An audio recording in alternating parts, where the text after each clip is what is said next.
Hello students, आज के video में हम लोग डिस्कस करेंगे हैज़लिट्स के फैमिलियर स्टाइल को।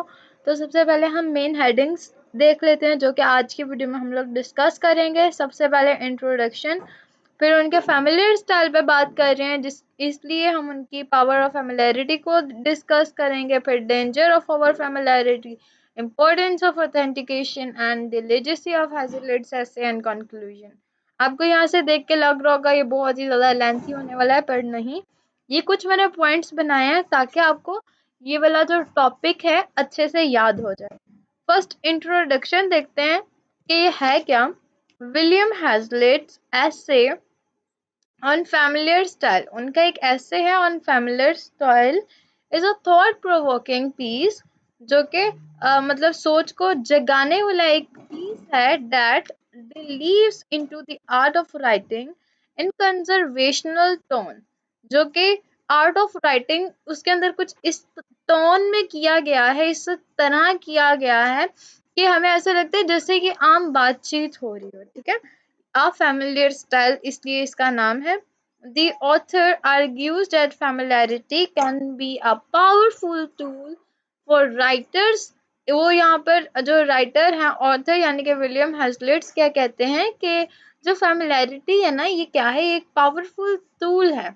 अगर हम कुछ भी, एक राइटर है, अगर वो कुछ भी लिखता है तो उसके लिए पावरफुल टूल है। अगर हम लोग फॉर एग्जाम्पल कोई राइटर है, वो जो कुछ भी लिखता है वो हद से ज़्यादा मुश्किल वर्ड्स में लिखता है कि आम बंदा उसको पढ़ ही नहीं सकता, तो उसको तो कोई इतना, उस तक तो कोई इतना अप्रोच ही नहीं करेंगे लोग। ज़्यादा उस रीडर सॉरी उस राइटर की तरफ लोग अप्रोच करेंगे जो कि इजी वर्ड्स में लिखता है, जो कि कंजर्वेशनल टोन इस्तेमाल करता है, ना कि डिफ़िकल्ट टोन इस्तेमाल करके पता नहीं कॉम्प्लेक्स सा एक नॉवल लिख के दे देता है कि भाई लोगों इसको पढ़ो, क्या उसका क्या है। उसकी तरफ लोग ज़्यादा अट्रैक्ट नहीं होते, कुछ लोग ही होते हैं जिनको ज़्यादा शौक होता है, as it allows them to connect with their readers on the deeper level। और ये उनको अलाउ करता है कि वो अपने रीडर्स को अपने साथ कनेक्ट करें एक मतलब डीपर लेवल तक, यानी कि काफ़ी क्या कह लें, बहुत ज़्यादा उसको ना कनेक्ट करें। ठीक है, Hazlitt believes that familiar style is not just about using colloquial language or slang, but rather about creating an atmosphere of intimacy and trust between the writer and the reader। तो यहाँ पर वो ये कह रहे हैं कि फैमिलियर स्टाइल का मतलब ये नहीं है कि आप जो लिख रहे हैं उसकी ज़ुबान बहुत सादा है। ठीक है, स्लैंग सादा है को बोलते हैं, बहुत सादा है, बहुत नॉर्मल है, ऐसा नहीं। लेकिन उसका रियल मकसद ये है कि एक ऐसी एटमॉस्फेयर क्रिएट हो जो क्या आपके और आपके राइट यानी कि रीडर और राइटर के दरमियान एक ट्रस्ट और एक रिलेशनशिप को बिल्ड करे। ठीक है, नेक्स्ट अगर हम चलें तो हमारे पास पावर ऑफ फैमिलैरिटी। अब फैमिलैरिटी की पावर क्या है? ठीक है, अकॉर्डिंग टू हैजलेट के मुताबिक अगर हम बात करें तो familiarity can have writers establish a connection with their readers by making them feel like they are part of a shared experience। तो यहाँ पर क्या है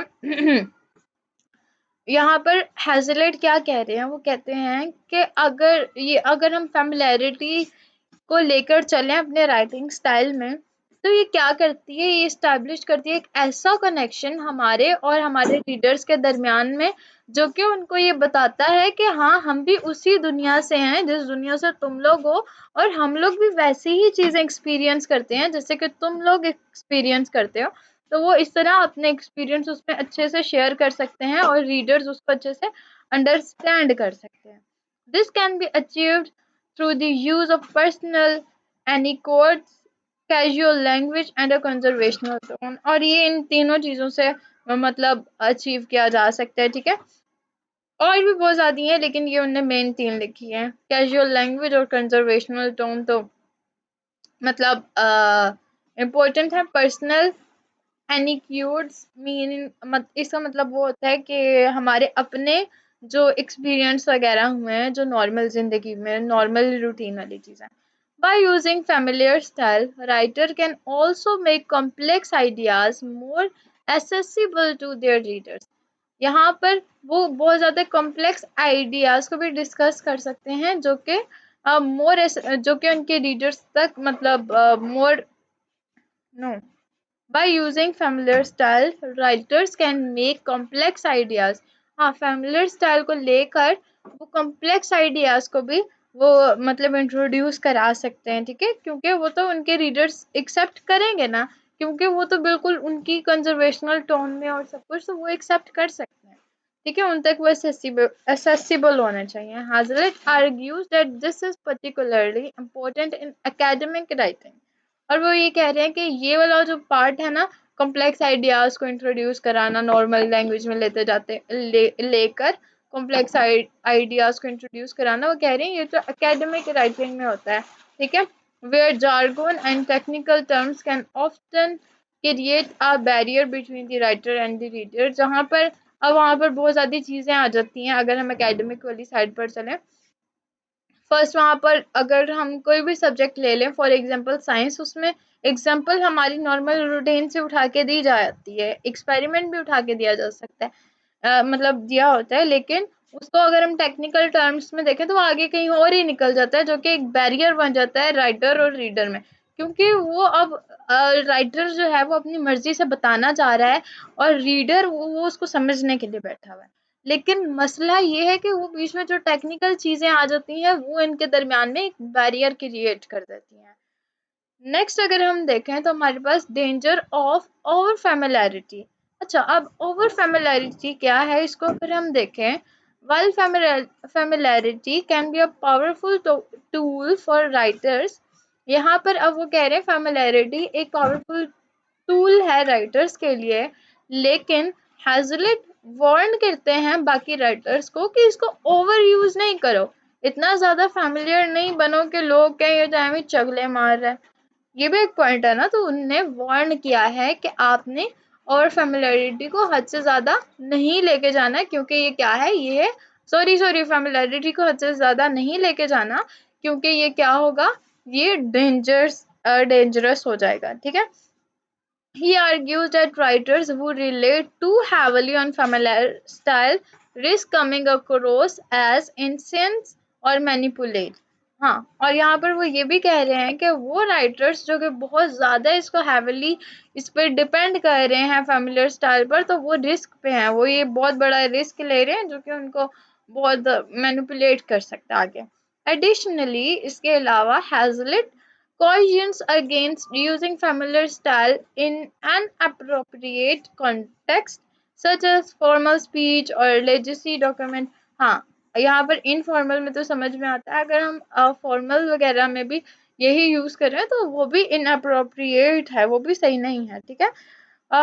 अगर हम लीगल डॉक्यूमेंट्स में भी ये फेमिलियरिटी को लेके चलें तो वो भी बहुत मतलब नुकसानदेह है, ठीक है, तो ये उनके डेंजर्स बता रहे हैं अगर हम ओवर फेमिलियरिटी को लेके चलते हैं. In these situations are more formal tone may be necessary to convey authority and professionalism. और यहाँ पर वो कह रहे हैं इन सिचुएशंस में हमें मोर फॉर्मल टोन इस्तेमाल करनी चाहिए ताकि हम अपना जो मैसेज है, ठीक है, जो कि मेन चीज़ है वो कन्वे कर सकें अथॉरिटी को और प्रोफेशनलिज्म जो कुछ है उन सबको. नेक्स्ट अगर हम चलें तो हमारे पास इम्पोर्टेंस ऑफ ऑथेंटिसिटी आ जाती है. ऑथेंटिसिटी का मीनिंग यानी कि जो आपके पास चीज़ है वो ऑथेंटिक होनी चाहिए, ठीक है. तो यहाँ पर मतलब आपने जो कुछ भी लिखना है, भले आप उसको फेमिलियर स्टाइल में लेके चलें या अनफेमिलियर या कुछ भी किसी भी तरह लिखें, लेकिन उसमें एक लिमिट होनी चाहिए कि वो ऑथेंटिक होनी चाहिए. नो लिमिट नहीं, मतलब वो ऑथेंटिक होनी चाहिए, ये नहीं कि आपने एवं ही अपने से मिसाल दे दी है, वो एक्सपीरियंस पर बेस होनी चाहिए या रियलिटी पर बेस होनी चाहिए, ठीक है. तो यही सब कुछ यहाँ पर भी होगा. One of the key theme of Hazlitt essay is importance of authenticity in writing, मतलब इसको वो ख्याल रखते थे अपनी राइटिंग में, ठीक है, कि वो जो भी लिखे वो चीज़ ऑथेंटिक हो, फजूल नहीं हो, ठीक है. He argues that writers who try too hard to be familiar और casual can come across as inauthentic and insincere insincere.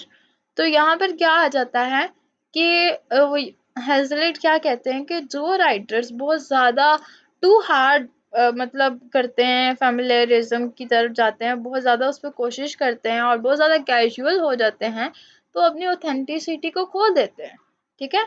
और वो इस तरह शो होते हैं जैसे वो इनसिंसियर हैं, ठीक है? इंस्टेड इसके बजाय Hazlitt encouraged writer to embrace their own unique voice and style और यहाँ पर वो कह रहे हैं कि वो उभारें अपनी अपने यूनिक स्टाइल को, अपनी आवाज़ को, ना कि मतलब to write from a place of honesty and sincerity.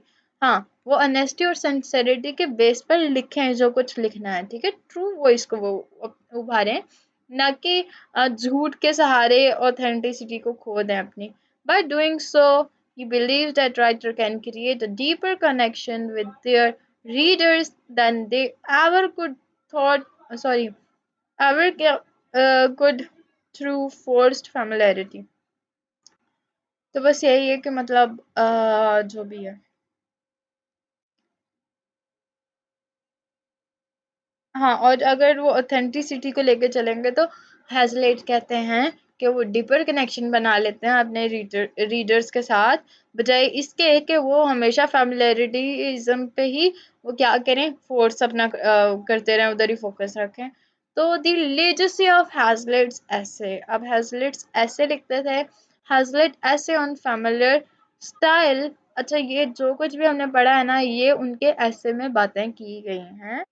Has had a lasting impact on the world of writing. Many writers today still draw inspiration from his idea about the power of familiarity and authentication. और आज भी writers उनके इन idea को लेके चलते हैं, familiarity और authentication को, और सॉरी ऑथेंटिसिटी को, और इसका बहुत ज़्यादा लॉन्ग लास्टिंग इम्पैक्ट हुआ है on the world of writing पर। ये बहुत ही इम्पोर्टेंट ऐसे हैं। Additionally, इसके अलावा Hazlitt essay has sparked ongoing debates about the role of familiarity in writing. तो ये एक ऐसे उनने एक डिबेट भी जगाई थी राइटिंग में के रोल ऑफ familiarity को लेकर, and the ways in which writers can balance familiarity with other important elements। और वो तरीके भी इनने अपनी इस ऐसे में बताए जिससे जो राइटर्स हैं वो बैलेंस कर सकें फेमिलैरिटी को और अदर इम्पोर्टेंट एलिमेंट्स जैसे कि अथॉरिटी, प्रोफेशनलिज्म एंड ऑथेंटिसिटी। तो लास्ट हमारा टॉपिक है कंक्लूजन अगर हम देखें तो विलियम हैज़लिट ऐसे on familiar style offers valuable insight into the art of writing. अच्छा, ये बहुत ही मतलब एक वैल्यूएबल किस्म का उनका ऐसे है, ठीक है, जो आर्ट ऑफ राइटिंग में एक नई चीज़, मतलब कॉन्वर्सेशनल टोन में अगर हम उसको लिखें तो मतलब एक नई चीज़ उसको उसके अंदर जगाता है, और फेमिलियरिटी के बारे में बात करते हैं कि वो पावरफुल टूल है। फिर उसके बाद वो कहते हैं जो ऑथेंटिसिटी और judicial and sorry it is important to use it judicially and authentically by embracing their own unique voice and style and writer। वही सेम बात है जो पहले हो गई थी। तो होप सो आप लोगों के कुछ समझ आ गया होगा इस ऐसे में क्या है। मिलते हैं नेक्स्ट वीडियो में, तब तक के लिए चैनल को सब्सक्राइब करें, वीडियो को लाइक करें, कोई भी प्रॉब्लम है कमेंट कर दें। वाला